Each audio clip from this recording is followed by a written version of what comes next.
দর্শক বন্ধুরা, welcome back to my YouTube channel. বন্ধুরা, আমার ইউটিউব চ্যানেলে আপনাদের সকলকে স্বাগত জানাই। তো চলুন বিভিন্ন স্বনামধন্য পত্র পত্রিকায় প্রকাশিত কয়েকটি বিশেষ খবর দেখে নেওয়া যাক। ডেইলি দেশের কোথায় প্রকাশিত বিশেষ খবরটি হলো আরজিকর কাণ্ড, সরব গোটা দেশ, ধর্মঘট ও বিক্ষোভে সামিল কয়েক হাজার স্বাস্থ্যকর্মী। দেশ জুড়ে আরজিকর কাণ্ডের প্রতিবাদ ও বিক্ষোভে শনিবার সরব হয়েছেন ব্যাপক অংশের চিকিৎসক, স্বাস্থ্যকর্মী ও সাধারণ মানুষ। গত সোমবার থেকেই দিল্লি সহ নানা রাজ্যের সরকারি হাসপাতালগুলির রেসিডেন্ট ডক্টরস অ্যাসোসিয়েশন আরডিএ ডাকে জরুরি পরিষেবা বাদে অন্য সমস্ত পরিষেবা বন্ধ রেখে অনির্দিষ্টকালীন ধর্মঘট শুরু হয়েছে। এইমস দিল্লি, আরএমএল সহ আরও বেশ কিছু সরকারি হাসপাতালে বন্ধ রাখা হয়েছে ওপিডি বিভাগ, অপারেশন থিয়েটার, ওয়ার্ড ডিউটি ও আইপিডি পরিষেবা। এর মধ্যেই শুক্রবার এক বিবৃতি প্রকাশ করেছে দোষীদের শাস্তি সহ সমস্ত দেশ জুড়ে স্বাস্থ্যকর্মীদের কর্মস্থলে নিরাপত্তা নিশ্চিত করতে মোট 5 দফা দাবিতে ধর্মঘটের ডাক দিয়েছে ইন্ডিয়ান মেডিকেল অ্যাসোসিয়েশন আইএমএ। এছাড়াও চিকিৎসক স্বাস্থ্যকর্মীদের নিরাপত্তা সুনিশ্চিত করতে কেন্দ্রের পাস করা সেন্ট্রাল হেলথ কেয়ার প্রোটেকশন আইন প্রণয়ন করতে একটি বিশেষজ্ঞের কমিটি গঠন করার দাবি করা হয়েছে আইএমএর। 2019-এ এই আইন পাস করা হলেও গত 5 বছর ধরে তা বাস্তবায়িত করতে কোনো পদক্ষেপ গ্রহণ করেনি মোদী সরকার। এই বিষয়ে প্রধানমন্ত্রী নরেন্দ্র মোদীর তরফে সক্রিয়তার আবেদন করেছে আইএমএ। স্বাস্থ্যকর্মীদের বিক্ষোভের চাপে এদিন স্বাস্থ্যকর্মীদের নিরাপত্তা রক্ষায় একটি কমিটি গঠন করার কথা জানিয়েছে কেন্দ্রীয় সরকার। আইএমএর ধর্মঘটের ডাকে এদিন সাড়া দিয়ে দিল্লির শের গঙ্গারাম, ফোর্টিস, অ্যাপোলোর মতো বেশ কয়েকটি বেসরকারি হাসপাতালও তাদের বেশ কয়েকটি বিভাগ বন্ধ রাখে। শের গঙ্গারাম হাসপাতালের বোর্ড অফ ম্যানেজমেন্টের চেয়ারম্যান ডক্টর অজয় স্বরূপ এদিন বলেছেন, প্রশাসনকে এই কাণ্ডের তদন্তের গতি বাড়াতে বাধ্য করতে এখন বিক্ষোভ আর কাজ বন্ধ করা ছাড়া কোনো উপায় নেই। প্রায় একই সঙ্গে স্বাস্থ্যকর্মীদের নিরাপত্তা বাড়ানোর দাবিতে আইএমএর ডাকা ধর্মঘটকে এদিন সমর্থনে জানিয়ে এক বিবৃতি প্রকাশ করেছে দিল্লির পোর্টিস হাসপাতালের কর্তৃপক্ষ। দিল্লি ও কলকাতার মতো শনিবার মুম্বাই সহ মহারাষ্ট্রের আরও বিভিন্ন শহরে Maharashtra association of residential doctors এমএআরডির ডাকে চিকিৎসক ও স্বাস্থ্যকর্মীদের ধর্মঘটে ব্যাপক সাড়া মিলেছে বলে জানা গিয়েছে। গত 13ই আগস্ট থেকেই মুম্বাই, পুনে, কোলহাপুর ও নাগপুরের বেশ কিছু সরকারি হাসপাতালে বিক্ষোভ দেখিয়ে কর্মবিরতি পালন করা হয়েছে। বন্ধ রাখা হয়েছে জরুরি বিভাগ বাদে অন্য সমস্ত বিভাগ। এমএআরডির সভাপতি প্রতীক দেবাজের কথায়, আমাদের নিরাপত্তা নিশ্চিত করতে সরকারের টালবাহানা বন্ধ করতে হবে। হাসপাতালে সিসিটিভি ক্যামেরার বন্দোবস্ত, পর্যাপ্ত নিরাপত্তা কর্মী নিয়োগ, হোস্টেল পরিষেবা এবং অনকল রুমের বন্দোবস্ত নেই। সেই সমস্ত কিছুর ব্যবস্থা না করা পর্যন্ত আন্দোলন চলবে। উল্লেখযোগ্যভাবে এদিন মহারাষ্ট্রের একাধিক বেসরকারি হাসপাতালও বন্ধ রাখার ঘটনা ঘটেছে। দেশজুড়ে ধর্মঘটের ডাকে সাড়া দিয়ে কেরালার তিরুবনন্তপুরম, কোচি, এর্নাকুলাম সহ আরও বেশ কয়েকটি শহরে এদিন ওপিডি বিভাগ সহ আরও বেশ কয়েকটি বিভাগ বন্ধ রেখে বিক্ষোভ দেখিয়েছেন চিকিৎসক ও স্বাস্থ্যকর্মীরা। তেলেঙ্গানার হায়দ্রাবাদেও এদিন বিক্ষোভ দেখিয়েছেন সরকারি ও বেসরকারি হাসপাতালগুলির চিকিৎসকেরা। এছাড়াও স্বাস্থ্যকর্মীদের নিরাপত্তা সুনিশ্চিত করার দাবিতে কর্ণাটকের বেঙ্গালুরুর বেশ কয়েকটি জায়গায় এদিন বিক্ষোভের ঘটনা ঘটেছে। চিকিৎসক ও স্বাস্থ্যকর্মী বাদেও এদিন শহরের ফ্রিডম স্কোয়ারের এক বিক্ষোভ সমাবেশে সাধারণ মানুষের বড়সড় অংশগ্রহণ দেখা গিয়েছে। বিক্ষোভরত মানুষের মধ্যেই ছিলেন বেঙ্গালুরুতে কর্মরত প্রবাসী বাঙালিদের বড় অংশ। আন্দামানের পোর্ট ব্লেয়ারেও এদিন বিক্ষোভে সামিল হয়েছেন প্রায় 1002 স্বাস্থ্যকর্মী। আসামের গুয়াহাটি মেডিকেল কলেজ ও হাসপাতালে বেশ কয়েকদিন ধরেই বিক্ষোভ দেখাচ্ছেন চিকিৎসক ও স্বাস্থ্যকর্মীদের বড় অংশ।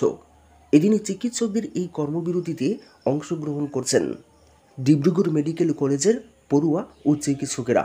এছাড়াও কোকরাঝাড়ের রূপনাথ ব্রহ্ম হাসপাতাল ও জোরহাট মেডিকেল কলেজের চিকিৎসকেরাও এদিন বিক্ষোভ দেখিয়েছেন। এছাড়াও নগাঁও ও গোলাঘাটের বেশ কয়েকজন চিকিৎসক শনিবারের বিক্ষোভে সামিল হয়েছেন। আসামের পাশাপাশি এদিন নাগাল্যান্ডের কোহিমা ও মণিপুরের ইম্ফলেও প্রায় হাজার খানেক চিকিৎসক ও স্বাস্থ্যকর্মী আইএমের ডাকে কর্মবিরতি ও প্রতিবাদে সামিল হয়েছেন। দেশের আরও বেশ কয়েকটি শহরে এদিন ধর্মঘট ও বিক্ষোভ দেখিয়েছেন চিকিৎসক, ডাক্তারি পড়ুয়া, স্বাস্থ্যকর্মী এবং সাধারণ মানুষেরা। এদিন হরিয়ানা ও পাঞ্জাবের বেশ কয়েকটি জায়গায় বিক্ষোভ দেখিয়েছেন স্বাস্থ্যকর্মীরা। অসংখ্য সরকারি হাসপাতালে ওপিডি বিভাগ বন্ধ থাকায় পাঞ্জাবের স্বাস্থ্যমন্ত্রী ডক্টর বলবীর সিং এদিন আইএমের প্রতিনিধিদের সঙ্গে দেখা করে বৈঠকে বসেছেন বলে জানা গিয়েছে। শনিবার পাঞ্জাবের চণ্ডীগড়, পাটিয়ালা, অমৃতসর, ফরিদকোট ও লুধিয়ানার বেশ কিছু জায়গায় অবস্থানে বিক্ষোভে বসেছেন স্বাস্থ্যকর্মীরা। পাঞ্জাবের হুশিয়ারপুরে আইএমের ধর্মঘটের ডাকে সাড়া দিয়ে বিক্ষোভ দেখিয়েছেন একাধিক বেসরকারি হাসপাতালের কর্ণধাররা। হুশিয়ারপুরের এই বিক্ষোভ মিছিলে ছিলেন IMA, Indian dental association, IDA, Punjab civil medical association, PCMA, nursing association ও ফার্মাসিস্ট অ্যাসোসিয়েশনের সদস্যরা। এই দিনের বিক্ষোভ মিছিলে ছিলেন আম আদমি পার্টি আপের সাংসদ ডক্টর রাজকুমার। জোট সরকার এডিসির বুলডোজার হানা খুমুলুঙ্গে গড়িয়ে দিল সিপিআইএম অফিস, তীব্র নিন্দা ও ক্ষোভ। বিজেপি আইপিএফটি তিপ্রামতার জোট সরকার এবং তিপ্রামতার এডিসি প্রশাসনের বুলডোজার হানা দিল খুমুলুঙ্গে। শনিবার গুড়িয়ে দিল সিপিআইএম খুমুলুং অঞ্চল অফিস। জোট সরকার এবং এডিসি প্রশাসনের নির্দেশ পালনে শনিবার দুপুরে বুলডোজার নিয়ে হামলে পড়ে পুলিশ প্রশাসনের আধিকারিকেরা। সরকার এডিসির স্বৈরাচারী ভূমিকায় বিরূপ প্রতিক্রিয়া দেখা দিয়েছে খুমুলুঙ্গের মানুষের মধ্যে। শাসকের এই হেন স্বৈরাচারী কার্যকলাপের বিরুদ্ধে ছড়িয়েছে ক্ষোভ। এই ঘটনার তীব্র নিন্দা জানিয়েছে সিপিআইএম পশ্চিম ত্রিপুরা জেলা ও জিরানিয়া মহকুমা কমিটি। নিন্দা জানিয়েছেন সিপিআইএম রাজ্য সম্পাদক মণ্ডলীর সদস্য রাধাচরণ দেববর্মা। এডিসির সদর দপ্তর খুমুলুঙ্গে সিপিআইএম অঞ্চল অফিসটি ছিল প্রায় 11 বছরের পুরনো। পার্টি কর্মী, সমর্থক সহ সাধারণ মানুষের সাহায্যে 2013 সালে অফিসটি গড়ে তোলা হয়েছিল। 2018 সালে সরকার পরিবর্তনের পর ভয় ও হুমকির মুখে লাল ঝান্ডার অফিসটি খুলতে দেয়নি আইপিএফটি। তারা জবরদখল করেছিল, পরে অবশ্য ছেড়ে দিয়েছে। 2023 বিধানসভা নির্বাচনের আগে অফিসটি পুনরায় খোলার প্রস্তুতি নেয় সিপিআইএম। তিপ্রামুতা খুলতে দেয়নি, উল্টো এই অফিসে বেআইনি অস্ত্রশস্ত্র মজুত রয়েছে বলে মামলা করে দেয়। সেই মামলা এখনও চলছে। 2024 লোকসভা নির্বাচনের আগে বিজেপি তিপ্রামতা অফিসটি জবরদখল করেছিল। সিপিআইএম রাজ্য সম্পাদক মণ্ডলীর সদস্য রাধাচরণ দেববর্মা বিষয়টি প্রশাসনের নজরে নিলে চাপে পড়ে ভূমিকা নেয় বিজেপি মোটা দখলদারি ছেড়ে দিয়েছিল। এডিসি গঠনের সময় থেকেই এডিসি সদর দপ্তরে টিইউজেএসের অফিস ছিল। পরবর্তী সময়ে আইএনপিটি এবং আইপিএফটির অফিস করা হয়েছিল। বর্তমান সদর দপ্তরেই সরকারি অর্থে নির্মিত সুপার মার্কেটের দ্বিতলে 2টি রুম দখল করে অফিস করছে তিপ্রামতা। সদর দপ্তরেই কৃষি অফিসের পাশে সরকারি জায়গা দখল করে অফিস করেছে বিজেপি এবং তিপ্রামতার জবরদখল করা জায়গা থেকে অফিস না তুলে কেন শুধু সিপিআইএমের অফিস গুড়িয়ে দেওয়া হলো বুলডোজার লাগিয়ে? শনিবারের ঘটনার পর খুমুলুঙ্গের মানুষের মধ্যে এই প্রশ্নই বড় করে দেখা দিয়েছে। প্রশ্ন উঠেছে, শাসক বিজেপি এবং তিপ্রামতার অফিসে থাকতে পারলে সিপিআইএমের অফিস থাকবে না কেন? হঠাৎ করে ভেঙে দেওয়ার কী প্রয়োজন পড়েছে? বুলডোজার দিয়ে অফিস গুড়িয়ে দেওয়ার ঘটনায় তীব্র নিন্দা জানিয়ে সিপিআইএম পশ্চিম ত্রিপুরা জেলা কমিটি এবং জিরানিয়া মহকুমা কমিটি বলেছে, এটা স্বৈরাচারী শাসকের নিকৃষ্টতম রূপ। অফিস ভেঙে কমিউনিস্ট পার্টিকে নিশ্চিহ্ন করা যাবে না। নিন্দা জানিয়ে রাধাচরণ দেববর্মা বলেছেন, এই ঘটনা সম্পূর্ণ নিন্দনীয়। শাসক বিজেপি এবং তিপ্রামতা ক্ষমতাকে ব্যবহার করে একটি সর্বভারতীয় রাজনৈতিক দলের অফিস বাড়ি কোনো প্রকার আলোচনা ছাড়াই ভেঙে দেওয়ার ঘটনাকে স্বৈরাচারী ছাড়া আর কি বলা যায়? বামফ্রন্ট পরিচালিত এডিসি প্রশাসন পরিচালনার সময়ে শুরু থেকেই সব দলের পার্টি অফিস খুমুলুঙ্গে ছিল। তখন কখনো প্রশাসনের তরফে এই ধরনের স্বৈরাচারী কাজ করা হয়নি। সম্পাদকীয় মুখ্যমন্ত্রী উবাচ, কি চলছে রাজ্য জুড়ে?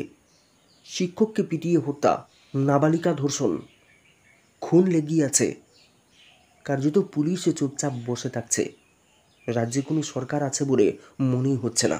আর মুখ্যমন্ত্রী বাগাড়ম্বর করে চলেছেন রাজ্যে নাকি আইন শৃঙ্খলার উন্নতি হয়েছে। সম্প্রতি ত্রিস্তর পঞ্চায়েত নির্বাচনে প্রার্থী খুন হয়েছে। বিরোধী দলের বহু নেতা কর্মীকে মারধর করে ভোট দিতে না দিয়ে বিজেপি জোট ৯৭% আসন দখল করে নিয়েছে। সামান্য লজ্জাও তাদের নেই।